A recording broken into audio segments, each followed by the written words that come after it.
So welcome to the first Summer of Opportunity workshop. Today we have Vivek Vimal speaking about his process for finding inspiration. Vivek is a postdoc at the Ashton Graybiel Spatial Laboratory at Brandeis. He has an interesting backstory, which you are about to hear about. He is much more of an academic than he is a business person, but he exemplifies the entrepreneurial spirit. And he's the type of person with crazy ideas and actually makes them happen. So, Vivek, take it away. Cool. Well, thanks so much. And sorry that my video for some reason is not working. Hi, everybody. My name is Vivek Anand. And today I'll talk about finding inspiration. And to do that, I'm going to talk about 7+1 practical steps on how I try to find inspiration. And this will be like a 34-minute journey. And just as Hannah said, I'm not actually classified as an entrepreneur. So at first I was a little bit worried. I was like, oh my goodness, how am I going to give like a lecture in an entrepreneurial lecture series? But then Hannah dropped some nice wisdom and she said, look, a lot of the things that you do are entrepreneurial in spirit. And so as a result, you can sort of share some of these things. And I should say, I did get a Spark grant a few years ago, and then I am on a current Spark grant. And so I'll talk about those. After that 34 minutes or so, we'll do like a guided question and answer that Hannah is going to use to maybe refocus what I said to a more entrepreneurial lens, or we may even do like a breakout session and do some cool brainstorming. Okay, so as an introduction into myself, I am a postdoctoral fellow in the Ashton Graybiel Spatial Orientation Lab, and I'm funded by the Translational Research Institute for Space Health. And they are in a cooperative agreement with NASA. And so as a result, my research is designed to answer questions that NASA has outlined in its risks and gaps. I've also been at Brandeis for quite a bit of time because I did my PhD in neuroscience from Brandeis. And today I'll be talking about my long and meandering journey, which began submerged and perhaps drowning in a cesspool of paralyzed inaction. And that's going to be the first part of my presentation. And then it's going to build up to the second part, which is how I now feel inspired to do science and to a certain extent entrepreneurship. So back in the old days, back in third grade, this is just my report card, all those circles, represent Fs. So it was a hard time for me to inspire work or good grades, even though I tried my best. This is a standardized test, and that red line is the 50th percentile mark, and I am performing below that on almost everything. Yay. What's that? Oh yeah. And then also physically, in a physical fitness exam, I was performing well below average. So by the time I was, graduating high school, I had this deep ebbing desire to create something of beauty, but I did not know how to be able to grasp that. And so essentially the story is sort of how do I go from that? And after Lexington High School, I went to BU and I studied physics and minored in computer science and math. And I primarily did that because I wanted to see into the very architecture of this universe. But at BU, it was a difficult time, and the raging cycles of self-hatred and depression that began in high school began to almost mushroom and magnify when I was at BU. And a part of this, you can see this in my grades. Junior year, I got a C, I got a D, I withdrew from a course, and everything that I sort of valued was shattering right in front of my eyes. And so I felt deeply within the inner chambers of my soul like a failure, as if I was worthless, and self-hatred and self-disgust consumed everything that I had. At this stage of my life, there was no way that I could create new ideas or do anything related to entrepreneurship just because I was mired in this mental state. And so this picture encapsulates what those feelings are, because at BU I created something called the symbolic nasty pose, which is what you see to the left. And this was taken at a dumpster near BU. And that was the first time I ever did it, and since then I've been doing it all the time. And that big distended stomach, what that represents is potential energy. It represents fat, and as a result it represents dreams. And I look at my hands, which represent kinetic energy, which represent motion, which represent the ability to realize my dreams, and yet they remain stagnant. And so I ask myself, why am I so nasty? Okay, so it initially started out as a manifestation of self-hatred and stagnant inspiration, and eventually it turned into a way to motivate myself. So it's the same pose, but it has different meanings. And the picture at the right was taken right after I had gotten my PhD and I finished the defense. So at BU, I went to Officer Candidate School for the Marine Corps, and I decided to do that because, again, I wanted inspiration. And I was hoping that intense discipline would be able to force me into a situation where I could grasp for my dreams. But it turned out that it helped. It got me to the next step, but it definitely did not get me all the way where I wanted to go. That still took 10 more years of life and experience and maybe a little bit of wisdom. But I eventually graduated from OCS, and I was offered to become a second lieutenant in the Marine Corps. I decided not to take that commission, and one reason why was I sat down with my company commander, and he was like, "Look, you're not a fundamental killer, and so you may want to think about other ways that you can help the country." And so I thought about that, and so I became a high school teacher right at Waltham High School. And I taught there for 6 years of my life. Now, by the second year of my teaching, that is when the first whiff of inspiration began to enter into my being and into my destiny. And even then, it's not the first step, it's just the first whiff, and this is step 0. And what I learned is that for me to feel inspired for entrepreneurship or for science, I had to first create an environment of balance where I had proper diet, proper exercise, good sleep cycles, and yes, in fact, good poop cycles, because a healthy intestines often means a healthy and happy mind as well. What I also realized was that in order to be an effective teacher, I had to open the chambers of my heart and really love myself so that I could love my students. And this was probably one of the most fundamental changes that I needed to inspire anything in myself, which was to change my internal negative monologue, which had fangs filled with venom, which destroyed everything that I tried to do, into a positive one that was there for me through my failures, through my difficulties, and was a support system. So this was really the establishing foundation upon which everything was built. At Waltham High School, as a high school teacher, I learned my first marketable skills, how to talk to people, how to present, how to teach. And because of Waltham High School and being a teacher, I started getting these opportunities. And I didn't know what I would do with those opportunities, but I was collecting them nevertheless. So I got these courses I took at Brandeis as a high school teacher for free. And I started doing pretty good in them. And I took computational neuroscience, which paved the path to my PhD in neuroscience. After that, I got the opportunity to work in the summertime as a high school teacher researching in a lab at the Rockefeller University. And I used what I learned from computational neuroscience to look at the firing patterns that are emerging from the brain of the rat. At the same time, the picture on the right is showing that I got Bell's palsy, and that is a story for another day, but it was a crazy adventure nevertheless. So what I'm coming at now is the way that I started to go from a really bad resume and a bad GPA to the point where I could be a PhD student at Brandeis. It was taking these small incremental steps, piece by piece, until I was able to get to a new location where really the foundation of my entrepreneurship and science all began to take root. And so this is my first actual step, practical step. That small incremental steps is what built my destiny and unfroze my paralysis.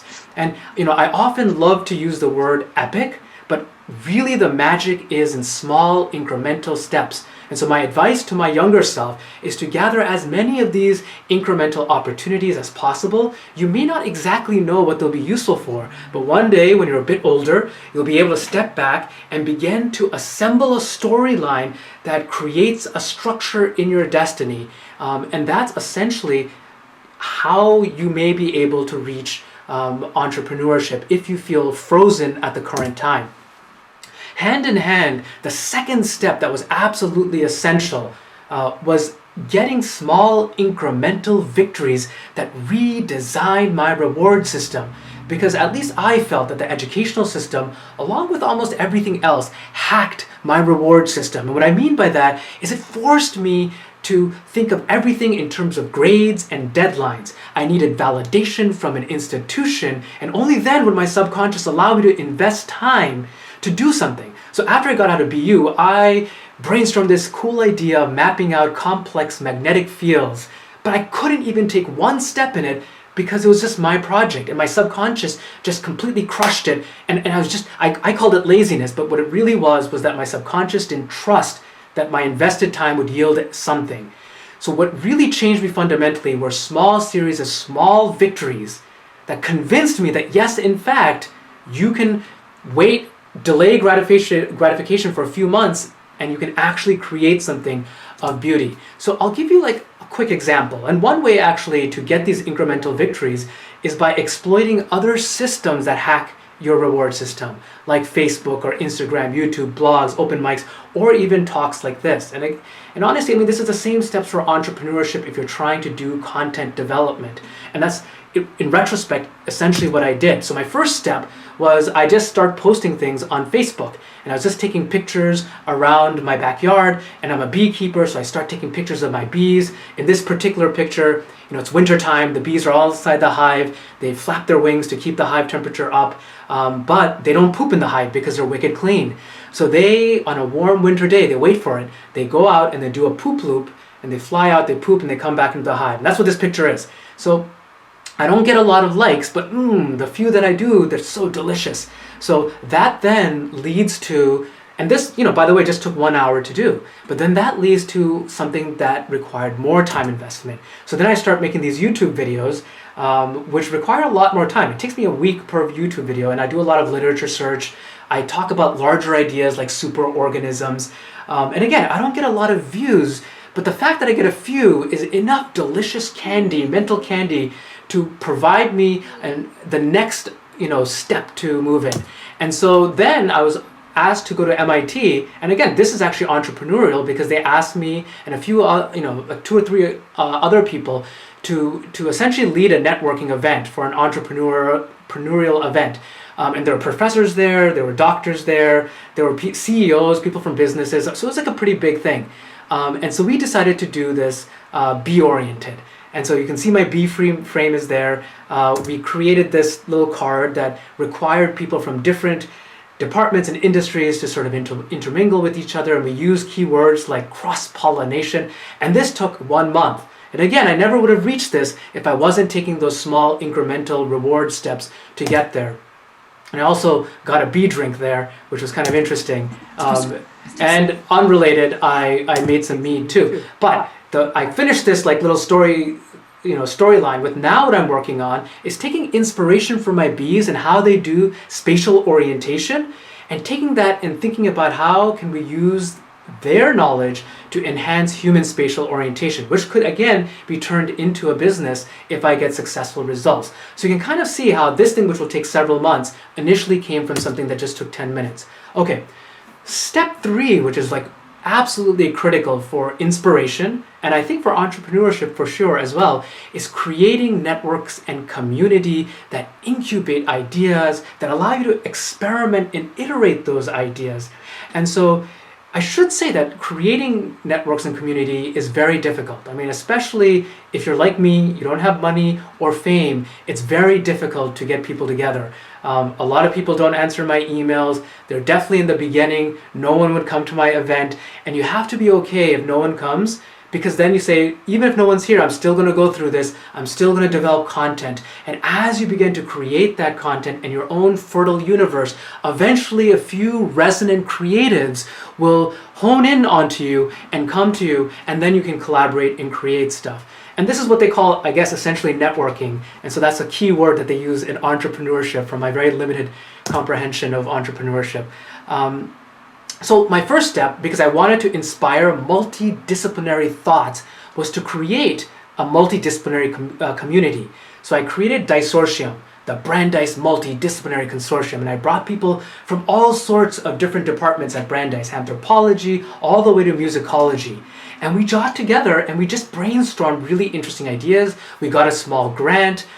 Many of those things, if we were business-minded, could have definitely been turned into small businesses. And eventually, actually, and I'll talk about this later, this led to a successful research paper, which I'll be publishing in just 2 or 3 days. So it was something that really inspired multidisciplinary thought. The next sort of community that I created was to inspire educational outreach, because I'm a former high school teacher and a part of my soul lives within the community, and I believe it's fundamentally all of our responsibility to do devotion.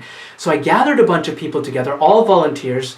I created this program, the Waltham High School Brandeis Summer Research Program, and basically I brought like 8 students, Waltham High kids, every summer for about 6 weeks. I paired them individually with a postdoc or a grad student, and they took 2 informal courses as well, and they did inquiry-based STEM research projects. So it was really pretty epic. And one of those years, I got Spark funding, which was really cool. And it also, this led to an I-Corps project, which I'll talk about later.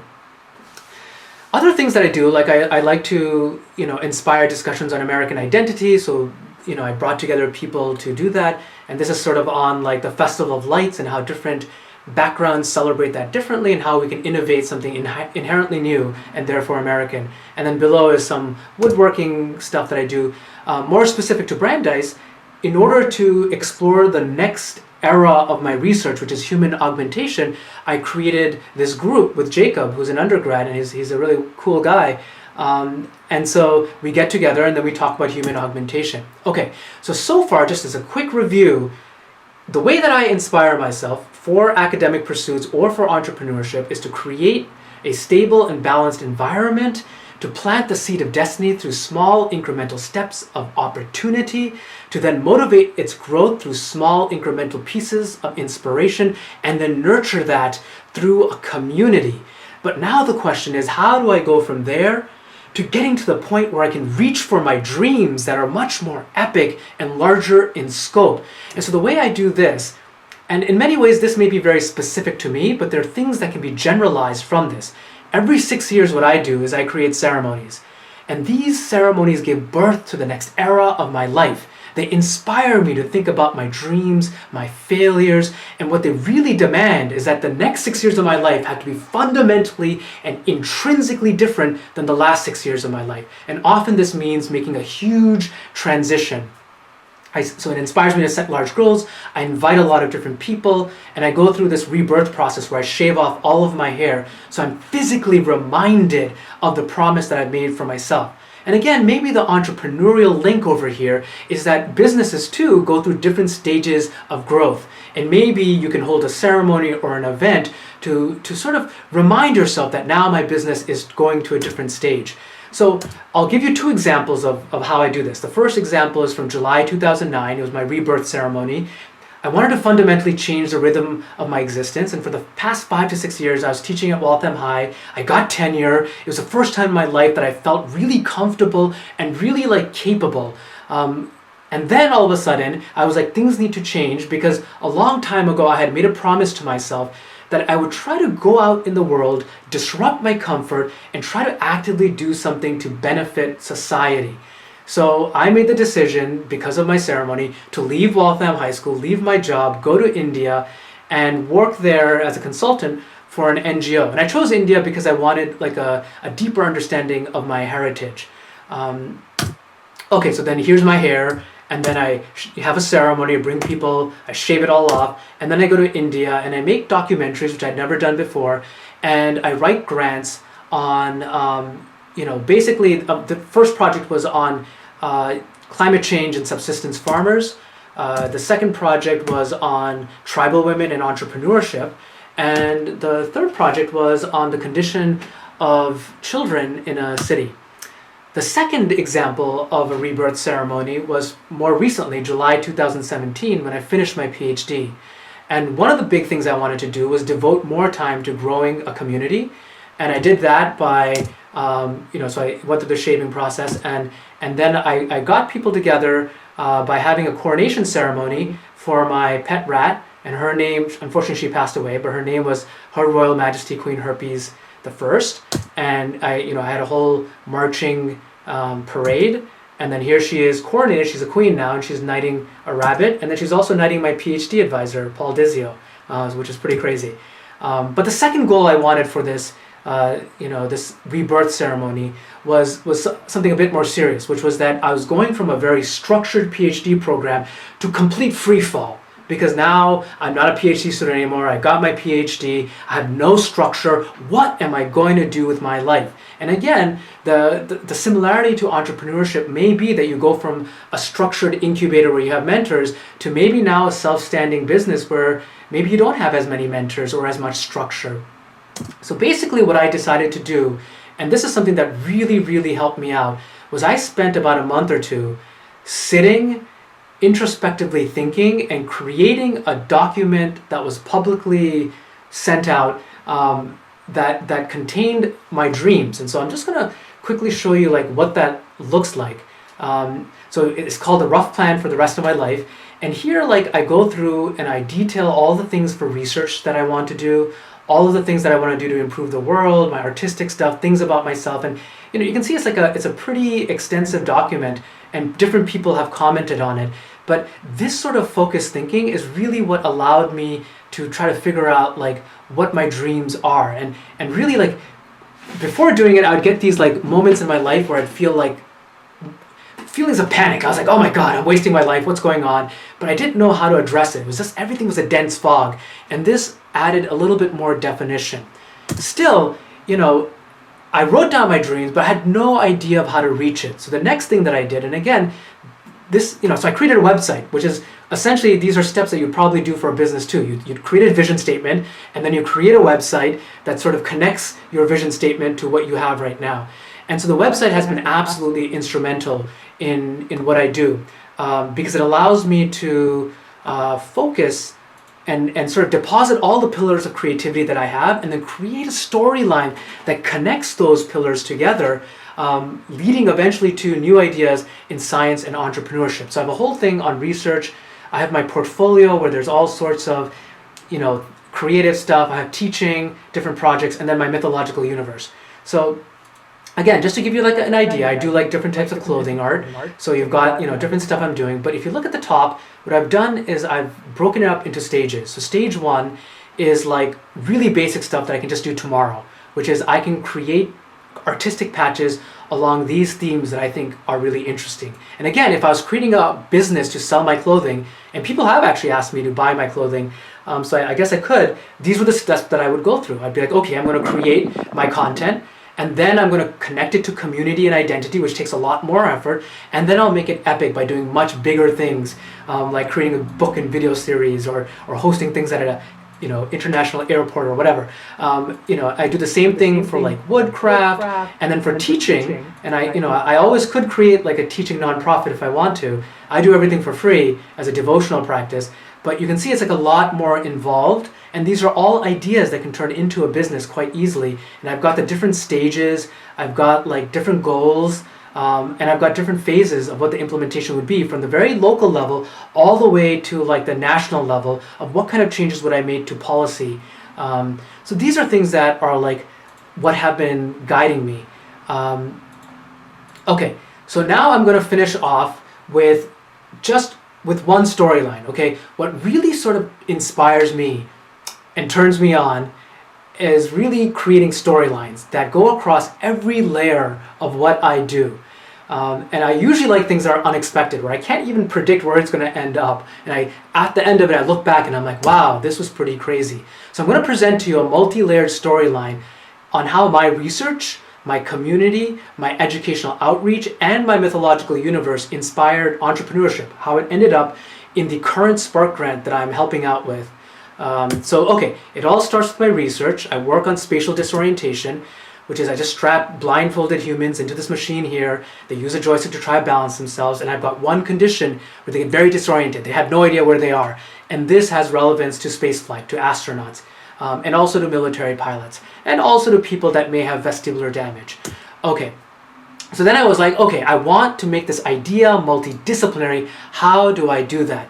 So I created Disortium, and from there, I met Nikhil, and Nikhil was at the time a computer science grad student, and we started talking with one another because of this networking community that I made. And he, after he got to know me, said, okay, fine, I'll spend 2 weekends and help you apply machine learning to your data set. Once I had done that, I then pitched the idea to Pengyu, who's a computer science professor at Brandeis, and we got a small grant together, and we applied machine learning to the data set that I have. And honestly, that can be turned into a business because the machine learning predicts a person's performance in a spaceflight analog condition. Okay, so I got some cool results, and then I was like, okay, I'm going to go and present this at a NASA conference because ultimately my funding comes from NASA. And the organizer said to me, you can present your regular data, but we also would like you to participate in this fun side panel, which is about science fiction and how science fiction can inspire science fact. And I was like, how am I ever going to do this? How am I going to bring a fictional world, an artistic world, into science research? So I started thinking about it, and at that time I was also part of the Festival of Arts, and I got a small grant, and I did this whole thing where I went to different scientists at Brandeis, grad students mostly, but also some professors, and they gave me their data, and that's what's behind me. And I put this up in Schlossberg, and I collaborated with these three awesome individuals, and we 3D printed my data. And I was like, wow, this is definitely possible. So I start thinking deeper, like what creative things can I use to do science fiction into science fact? And around that time, in my mythological universe, which I can't talk about too much right now because it'll take time, but basically I was creating a tale. And just to sort of like frame you, this is actually going to lead to a spark grant. So I just want you to think about how crazy or interesting this is. So at the time, I had a yucca plant in my front yard. It sadly passed away. It was like 20 years old. Like it was there for me since I arrived at this house. So it was very sad, and I lamented its loss. It was like a friend. And so I thought, what should I do? I can't just throw its leaves away. And then I found out that Native Americans use the fibers from the leaves to weave it together to create like a rope. So this is one strand. I created a whole rope, and that rope then became like an umbilical cord that connected me to Mother Earth, but it also became a way for me to explore philosophical ideas. And what I was exploring at that time is what is the relationship for our identity between animality and humanity. So this was sort of what I was thinking about in my mythological universe. But then I used that at the NASA conference. So these are two slides from a larger presentation I gave. It was supposed to be a little bit silly, but basically what I proposed is we outfit astronauts with this mechanical tail. And the mechanical tail can assist in postural stability, which is going to be a huge thing because when astronauts first go to the moon or Mars, there'll be a huge amount of instability. Even when they return back to Earth, actually, they're very unstable. And there's work from my lab that really supports a lot of this. And then, this tail would have a lot of sensors on it. It would have deep learning capabilities. It would be prehensile. And so parts of this was silly. People really liked it. But the questions I asked at the end were really serious, which was like, how many different sensory information can we map on in a novel way onto the body? Or, how long does it take for human and machine to merge? And as I began to ask these questions in the conference, I began to think, is it possible that this could actually be the next direction of my research? And this is the first time I'm having this thought thanks to my mythological universe. So I went to the NASA community and I'm like, hey, do you know anyone that works on spatial disorientation and human augmentation? And they said, yes, there's this person that works on vibrotactile feedback. So I went to Alabama, Fort Rutgers, where there is his name is Angus, he's pretty cool, and he's a scientist, an army scientist, who works on spatial disorientation for helicopter pilots. And basically, he got, and this is actually entrepreneurship, in order to fund his work, he got an SBIR, Small Business Innovative Research Grant. And his idea for $1 million is basically to create this vest with all these small vibrators on it. And you put it on a helicopter pilot, and when the helicopter pilot gets really confused about which way they're tilted or which way they're drifting, those vibrators will go off on your skin, informing you which way you're tilting or which way you're moving. And so this was a really cool, interesting idea.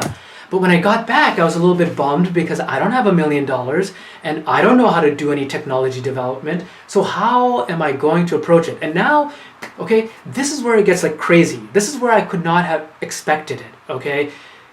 This idea came from mythological universe, but the prototype came because we don't have an engineering school here at Brandeis. So the prototype came, believe it or not, from educational outreach. You know, a lot of people told me that educational outreach is a waste of time, it distracts my mind from research, but it turns out that educational outreach actually led to my research advancing. So as I told you, I had this 7-year program, the Waltham High School Summer Research Program. One of those years was funded by Spark, thanks for that.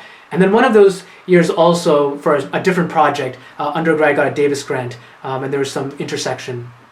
So in any case, as I was doing this outreach after the NASA conference, I joined the I-Core group, which is really cool. And my team wanted to do educational outreach, but they also wanted to bring cutting edge science into classrooms such that the students are actually doing research that no one has ever done before. Like they're doing research that hasn't been published on. They're adding on to the bed of knowledge. So that was going to be, and you know, human augmentation is still emerging. So this is actually very possible with that field. So this was my team, Learn Through Technology, and it was really cool. And we developed this idea, and thanks to the funding from I-Core, we allocated that to buying sensors, which were relatively inexpensive. And these 3 high school students who came through my summer program actually developed a working prototype. Now, not research grade, not a whole vest. They made a little choker. It had 8 vibrators in it, but proof of concept that this could be made. And it was thanks to Tim and Alberto and Jacob. And I met Jacob actually through this. And then later on, Jacob and I collaborated on a bunch of stuff. Okay, so from the I-Core, I actually get a prototype that now convinces me that I can make a research grade one if I want. And I'm going to make it this summer once Brandeis opens up. Okay.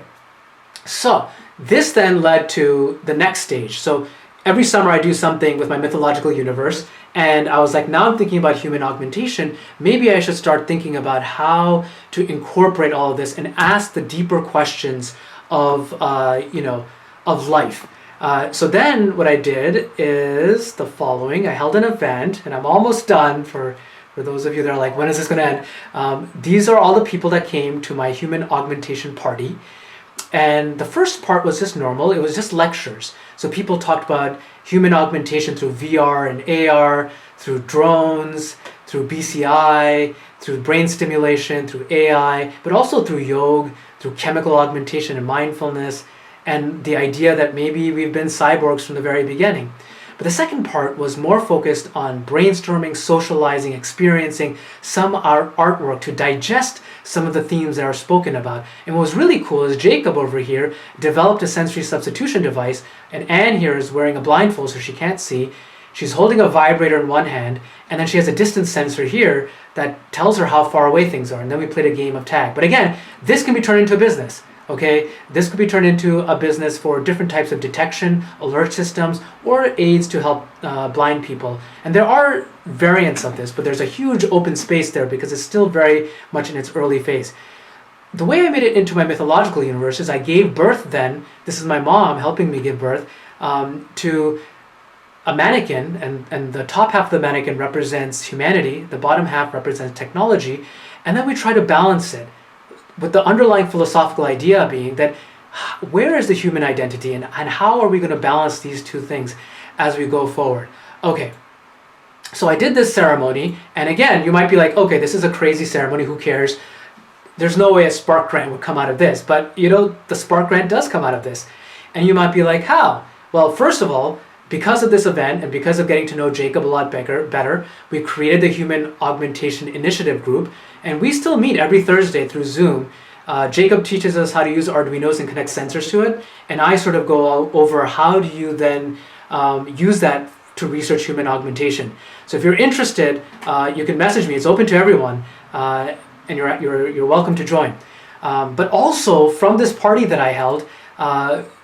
Oh wait, before I even go there. So also from this party then and from the interaction with Jacob, I went and I took the summer program, and in collaboration with Marissa Maddox, who's an amazing teacher at Waltham High School, we created a course that actually is embedded in the school at Waltham High School during the school day, and kids get academic credit from Waltham High School. And it's a research-based course where they learn how to read scientific literature and propose ideas that have never been proposed before and then implemented. And one of the things was on human augmentation. So okay, so concluding, the human augmentation and the prototype, these two things led to the Spark grant because Shen came to this party, and Shen is a recent PhD grad of neuroscience from Brandeis. And his idea was to basically take EMG, which are the electric signals that you can detect from your muscles that they're contracting, and you can then use that to create some sort of fitness device. And so I said, this is really cool. I'll help out with that because I know things about skilled motor learning. And then from there, I can also use it for my research because I'm interested in giving direct vibrotactile feedback as you record EMG for learning how to walk, for example, in a rotating room, which is an artificial gravity simulator. And I see a comment that just came up, but let me just make sure. Maybe it's saying I'm running out of time.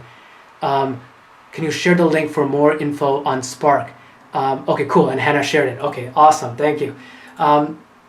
Okay, cool. So we got the Spark grant, and let's see. I think I'm almost over now. And so July 11th of this year, if the virus subsides, I'm going to do a rebirth ceremony. You're all invited. It's open to the community. Just let me know if you're interested. And all of this is going to inform the next era of my research, which is human augmentation. Okay, cool. So I have finished. Feel free to reach out. I'm very collaborative, so you can email me, check out my website, LinkedIn, YouTube, stuff like that. I'll stop the screen share and Hannah can lead us to the next section.